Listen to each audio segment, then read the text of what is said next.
Hello बच्चों, let's read the question. Question says to cross the river in shortest distance, a swimmer should swim making angle theta with the upstream.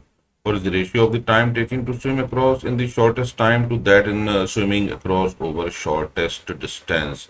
Assume speed of swimmer in still water is greater than the speed of river flow. अब suppose हमारा ये river है और इस river में अगर इसको shortest time में रिवर को क्रॉस करना है तो he has to swim perpendicular to the flow of a river. तो मान लेते हैं इसकी स्पीड है vm और रिवर की स्पीड है vr. तो यहां पर जो विड्थ है हम मान लेते हैं d.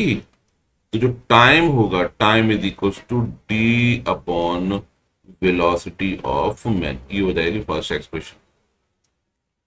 वहीं दूसरी तरफ अगर इसको शॉर्टेस्ट डिस्टेंस में कवर करना है तो शॉर्टेस्ट डिस्टेंस का मतलब रिजल्टेंट वेलोसिटी होगी perpendicular to the flow of river. यानी अगर ये रिवर का फ्लो है तो man will swim in this direction और अप स्ट्रीम के साथ एंगल बन रहा है थीटा.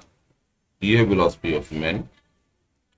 तो वेलोसिटी का वो कंपोनेंट जो कि विड्थ के अलोंग होगा वो होगा बी एम साइन थीटा और यही इसको क्रॉस करने में मदद करेगा. तो इस केस में जो टाइम लगेगा T dash is equal to D upon V M sine theta. अब क्वेश्चन में हमसे पूछा है ratio of time taken to swim in shortest time to time taken for shortest distance. तो इसका मतलब ये पूछ रहा है T upon T dash which is equal to D upon V M divided by D upon V M sine theta.